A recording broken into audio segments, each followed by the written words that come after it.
People around the country talking about Alabama's new abortion law. It is the most restrictive in the nation. We told you about that bill passing last night, signed into law by Governor Kay Ivey, making it a felony for doctors to perform abortions with only a few exceptions, and cases of rape and incest are not among them. Back here in Tennessee, our legislature debated abortion bills again this session and passed the so-called trigger bill.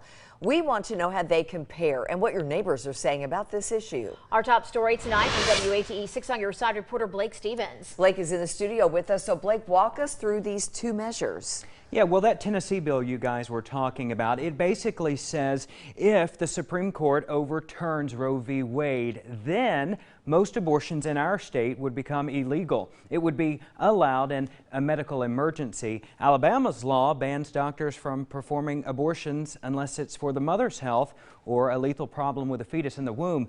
Neither Tennessee's bill nor Alabama's law permits abortions for victims of rape or incest. Because Alabama's law calls for an end to abortion now, many lawmakers expecting a legal battle. For that reason, it could be that state that causes our highest court to revisit the issue of abortion.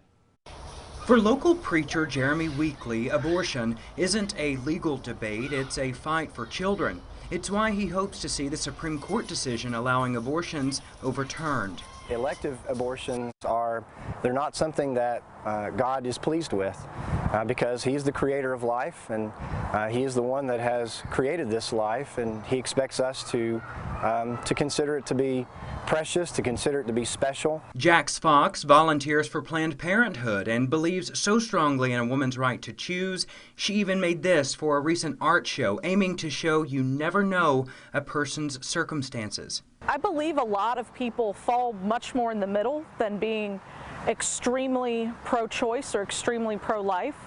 And it's important that the government is not involved in things that should just be between a woman and her doctor. The preacher and the pro-choice advocate may disagree fundamentally about abortion, but they both agree Alabama's recent push not to allow them in cases of rape or incest goes too far. Each person has to make their own decision about this, but they can be opportunities to provide people who maybe cannot have children the opportunity to adopt.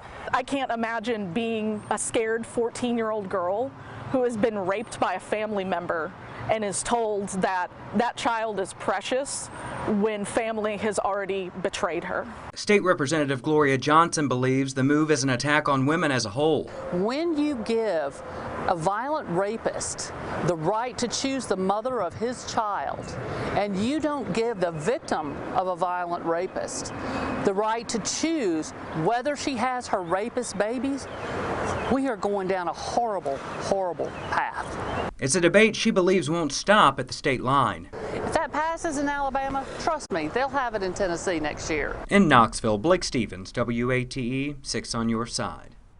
All right, we are, of course, going to keep following this controversial issue. Yeah, we're going to talk a lot about it on Tennessee This Week, which of course airs on Sunday at noon as well.